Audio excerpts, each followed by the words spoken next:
আসসালামু আলাইকুম dear viewers, আজকে আপনাদের সামনে অত্যন্ত একটি গুরুত্বপূর্ণ লেসন নিয়ে হাজির হলাম। তো প্রথমে একটু দেখে নিই যে কি রয়েছে এই লেসনে। প্রথম শব্দটি বা প্রেসটি আমরা দেখে নিই।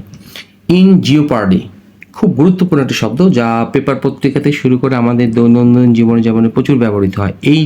এই শব্দগুলো বা এই ফ্রেজগুলো নিয়ে আজকের এই লেসনটি। ইন জিওপার্ডি হচ্ছে বিপদে বা বিপদাপন্ন অবস্থায়।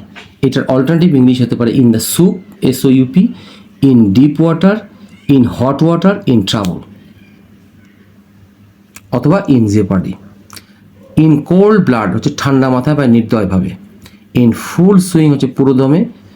ইন দ্য লং রান হচ্ছে পরিণামে। ইন ফাইন মানে শেষে, পরিশেষে, উপসংহারে, যার অল্টারনেটিভ ইংরেজি হতে পারে, ফ্রেজ হতে পারে in fine, in the end, in a nutshell. তো এখন এগুলো ব্যবহার করে ব্যবহার বিধিগুলো আমরা শিখে নিই। প্রথমটা হচ্ছে ইন জিওপার্ডি, অথবা এই এই ইংরেজিগুলো ব্যবহার করতে পারি, যার অর্থ হচ্ছে বিপদে। আচ্ছা, তুমি যদি তার সাথে কথা কাটাকাটি করো, এই যে কথা কাটাকাটি করো, তাহলে আমি বিপদে পড়বো। আচ্ছা, এই কথা কাটাকাটির ইংরেজি হচ্ছে ব্যান্ডি ওয়ার্ডস, কারোর সাথে bandy words with. If you bandy words with him, যদি তার সাথে ঝগড়া করো বা কথা কাটাকাটি করো, আই শ্যাল বি, হইব কোথায়? ইন জিওপার্ডি অথবা ইন ট্রাবল, অথবা ইন ডিপ ওয়াটার বলতে পারি, অথবা বলতে পারি ইন হট ওয়াটার, এটা বলতে পারি। হয় বলতে পারি I shall be in deep water, I shall be in deep water, I shall be in jeopardy, I shall be in trouble, অথবা I shall be in hot water, বিপদে পড়ব। আচ্ছা, এখন আসি ইন কোল্ড ব্লাড, ঠান্ডা মাথায় বা নির্দয়ভাবে। অপরাধীরা তাকে ঠান্ডা মাথায় বা নির্দয়ভাবে জবাই করে হত্যা করেছিল। দ্য মিসক্রেন্টস, অপরাধীরা, স্লটার্ড হিম, স্লটার অর্থ জবাই করে হত্যা করা, এটা হচ্ছে পাস্ট টেন্স যেহেতু যেন স্লটার্ড করা হবে। স্লটার্ড হিম ইন কোল্ড ব্লাড অথবা ক্রুয়েলি, নিষ্ঠুরভাবে হত্যা করেছিল। এখন আসি ইন ফুল সুইং, পুরোদমে। আমাদের ক্লাস আজকাল পুরোদমে চলছে, তার our classes are going on, চলছে ইন ফুল সুইং প্রপারলি। এই পুরোদমে ইংরেজি হচ্ছে এটা দিতে পারি বা এটা দিতে পারি। আচ্ছা, এখন হচ্ছে ইন দ্য লং রান, পরিণামে।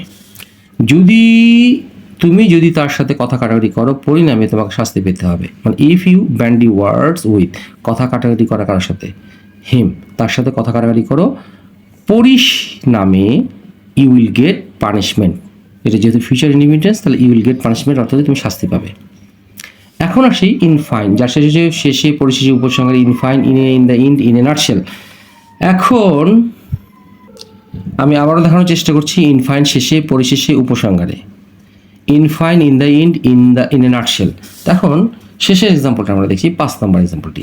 শেষে, পরিশেষে আমি বলতে চাই যে তিনি একজন গুরুত্বপূর্ণ মানুষ এই ছোট এলাকায়। আচ্ছা, তাহলে ইন ফাইন, পরিশেষে, বা ইন দ্য এন্ড, বা ইন এ নাটশেল, সংক্ষেপে বলতে গেলে হি ইজ এ বিগ ফিশ।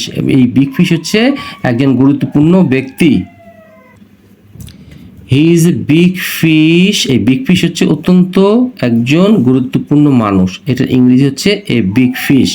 একটি ছোট্ট এলাকায় হচ্ছে ইন এ স্মল পন্ড, যার অর্থ হচ্ছে এই ছোট্ট এলাকায় হচ্ছে ইন এ স্মল পন্ড, অথবা ইন আওয়ার স্মল পন্ড, মানে আমাদের ছোট পুকুরে বা আমাদের এলাকার ছোট্ট একটা পুকুরে তিনি হচ্ছে গুরুত্বপূর্ণ মানুষ।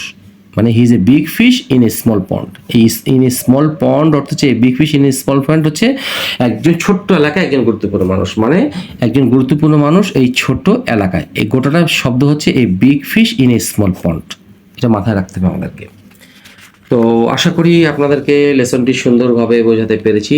আর যদি কোনো ভিউয়ারের যদি বুঝতে অসুবিধা হয় বা এই ধরনের অনেক সেন্টেন্স তৈরি করতে তাদের অসুবিধা, অবশ্যই আমাকে কমেন্ট বক্সে জানাবেন, জানালে খুশি হব।